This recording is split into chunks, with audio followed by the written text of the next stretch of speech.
नमस्कार दोस्तों, स्वागत है आपका डायनेमिक डीके में। मैं Dinesh Kumar decays daily dose of current affairs के तहत आज आपसे बात करूंगा 22 अप्रैल 2020 की इंपॉर्टेंट न्यूज़ के बारे में। दोस्तों, वीडियो के लास्ट में हमने काफ़ी अच्छे और इंटरेस्टिंग स्टैटिक फैक्ट्स कवर किए हैं आज, तो उन्हें जानने के लिए इस वीडियो को लास्ट तक देखिएगा। चलिए शुरू करते हैं वीडियो को। बात करते हैं कोविड-19 पर अपडेट की।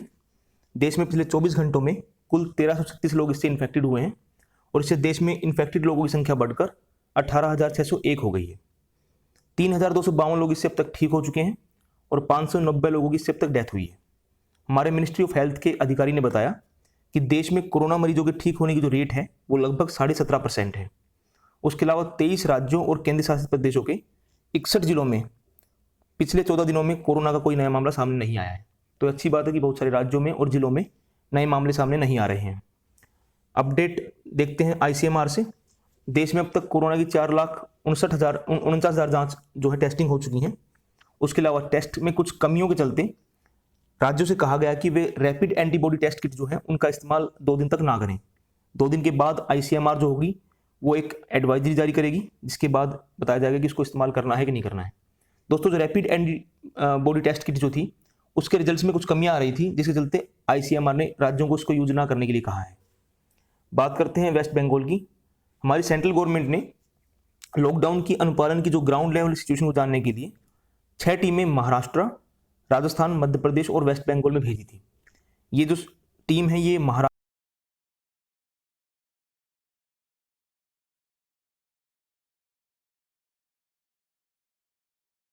मध्य है।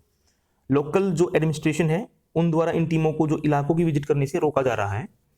ना तो इन्हें राज्य में जो हेल्थ वर्कर्स हैं उनसे इंटरेक्ट करने की परमिशन दी जा रही है और ना ही इन्हें ग्राउंड लेवल की सिचुएशन जो है उसे असेस करने का मौका दिया जा रहा है। ये हमारे यहाँ जो डिजास्टर मैनेजमेंट एक्ट है 2005 का, उसके तहत जो सेंट्रल गवर्नमेंट निर्देश जारी करती है उसका उल्लंघन है। तो स्टेट गवर्नमेंट्स को आई थिंक कोऑपरेट करना चाहिए सेंट्रल गवर्नमेंट के साथ, ताकि कोविड-19 को रोकने में हम अच्छा कदम उठा पाएँ। बढ़ते आगे, बात करते हैं ऑनलाइन डेटा पूल की, covidwarrior.gov.in। दोस्तों, हमने 20 अप्रैल की जो वीडियो थी उसमें भी इसको कवर किया था। हमारे अभी हेल्थ मिनिस्ट्री ने इस एक डेटा पूल को लॉन्च किया था, covidwarriors.gov.in को। हमारे जो 4th एम्पावर्ड ग्रुप जो है उसके अध्यक्ष ने बताया कि डॉक्टर्स, हेल्थ वर्कर्स और जो वॉलंटियर्स हैं उनका एक सेंट्रल डाटाबेस तैयार किया गया है, जिसका नाम अभी हमने बताया। और कोरोना की मैनेजमेंट के लिए 17 राज्यों और केंद्र शासित प्रदेशों से 15,000 के आसपास आयुष जो प्रोफेशनल्स हैं उन्हें जोड़ा गया है। बात करते हैं कोविड इंडिया सेवा। हमारे हेल्थ मिनिस्टर डॉक्टर हर्षवर्धन ने कल कोविड इंडिया सेवा नाम की एक आपसी संवाद मंच की शुरुआत की। इसका उद्देश्य जो है वो है कि प्रशिक्षित विशेषज्ञों का जो दल होगा उससे तुरंत जवाब पाने के लिए लोग इस मंच पर अपने सवालों को जो पोस्ट कर सकते हैं और नागरिकों के साथ सीधा संवाद स्थापित करते हुए जो ट्रेंड एक्सपर्ट्स होंगे वो त्वरित आधार पर ऑफिशियल इन्फॉर्मेशन जो होगी, जो अपनी पब्लिक हेल्थ है उसके बारे में, उसको शेयर कर पाएंगे लोगों के साथ। तो आपको किसी और सोर्स को रेफर करने की जरूरत नहीं पड़ेगी, आप यहाँ से एक ऑफिशियल इन्फॉर्मेशन उठा सकते हैं। बात करते हैं मिनिस्ट्री ऑफ ट्राइबल अफेयर्स की। हमारा जो मिनिस्ट्री ऑफ ट्राइबल अफेयर्स है, हमारे मंत्री ने 15 राज्यों के मुख्यमंत्री को लेटर लिख के कहा है कि वे न्यूनतम समर्थन मूल्य पर जो माइनर फॉरेस्ट प्रोड्यूस होती हैं उनकी खरीद के लिए अपनी नोडल एजेंसियों को एक्टिवेट करें। हमने 9 अप्रैल की जो वीडियो थी उसमें भी इस न्यूज़ को कवर किया था। उसके अलावा जो मिनिस्ट्री ऑफ होम अफेयर्स है हमारी, उसने माइनर फॉरेस्ट प्रोड्यूस और जो नॉन टिम्बर फॉरेस्ट प्रोड्यूस है उसके कलेक्शन, हार्वेस्टिंग और जो प्रोसेसिंग है उसके कार्यों के लिए लॉकडाउन के प्रावधानों में छूट देने की घोषणा की है। इसी के चलते अब जो हमारा जनजातीय मामले मंत्रालय है उसने राज्यों को लिखकर इस बात की अपील की है कि वो इन उत्पादों को खरीदने के लिए कदम उठाएं। बात करते हैं हमारी कृषि मंत्रालय के बारे में। कृषि मंत्रालय ने लॉकडाउन के दौरान जो थोक बाजार होते हैं उसमें भीड़ भाड़ को कम करने और सप्लाई चेन को बढ़ाने के लिए कई उपाय किए हैं। इसके तहत जो ई-नैम है हमारा राष्ट्रीय कृषि बाजार, उसके पोर्टल में जो warehouse based trading module है वो और फार्मर प्रोड्यूसर ऑर्गेनाइजेशन जो ट्रेडिंग मॉड्यूल है उनको जोड़ा गया है। जो warehouse based trading module है उससे किसान बाजार के रूप में जो भी वेयर हाउसेज जो रजिस्टर्ड हैं वहाँ से अपने उत्पादों को बेच पाएगा। उसके अलावा जो farmer producer organization trading module है उसके माध्यम से जो कलेक्शन सेंटर होंगे उसमें जो किसान होगा अपने जो उत्पाद हैं उसके प्रोडक्ट्स जो हैं उसकी फ़ोटोज़ को अपलोड कर देगा ताकि उसको मंडी में जाए बिना ही उसके जो सामान की बोली लगाई जा सके। तो यहाँ पर सरकार ने लॉकडाउन को फॉलो कराने के लिए काफ़ी अच्छा कदम उठाया है कि किसानों को मंडियों तक जाने की नौबत नहीं आएगी और वो अपने सामान की फ़ोटो यानी कि अपनी प्रोड्यूस की फ़ोटो अपलोड करके उसकी बोली लगवा पाएंगे।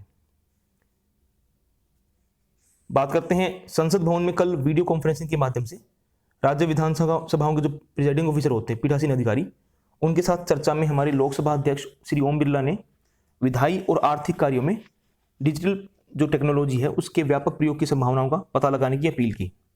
कॉन्फ्रेंस में 28 के आसपास जो प्रिजाइडिंग ऑफिसर थे उन्होंने भाग लिया।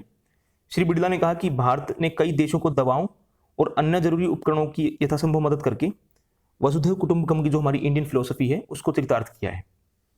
बढ़ते आगे बात करते हैं सिक्किम गवर्नमेंट द्वारा उठाए गए एक अच्छे कदम की। Sikkim state cooperative supply and marketing federation limited ने कल जरूरी चीज़ों और जो फूड प्रोडक्ट्स हैं उनकी घर घर सप्लाई करने के लिए गैंगटोक में एक मोबाइल राशन वैन की शुरुआत की। सिमफेड की जो ये वैन होगी ये चावल, सरसों का तेल, दाल, आटा, चीनी, नमक जैसी जो ज़रूरी चीज़ें हैं उन्हें फेयर प्राइसेस पे डिस्ट्रीब्यूट करेगी। ये वैन सर्टेन रूट्स पे चलेगी और इस बारे में ग्राहकों को वैन के आने की जो सूचना हो पहले से दे दी जाएगी। इसमें कैशलेस जो ट्रांजेक्शन है उसकी भी प्रोविजन की बात की जा रही है। तो दोस्तों ये थी आज की खबरें। बात करते हैं आज के स्टैटिक फैक्ट्स के बारे में। मैंने आपको बताया था कि आज हमने काफ़ी इंटरेस्टिंग फैक्ट्स को रखा है। आज 22 अप्रैल है और 22 अप्रैल 1724 को फेमस जो जर्मन फिलोसफर हैं इमानुएल कैंट, ये जो एनलाइटनमेंट का टाइम आया था ब्रिटेन यूरोप के अंदर, उस दौरान के फेमस फिलोसफर रहे हैं, उनका जन्म हुआ था। उसके अलावा रशियन रेवोल्यूशनरी व्लादिमीर लेनिन, उनका जन्म भी 22 अप्रैल 1870 को 1870 को हुआ था।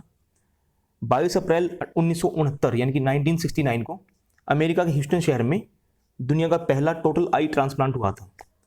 उसके अलावा 22 अप्रैल 1970 को 1977 को पहली बार टेलीफोन ट्रांसमिशन के लिए ऑप्टिकल फाइबर का इस्तेमाल हुआ था।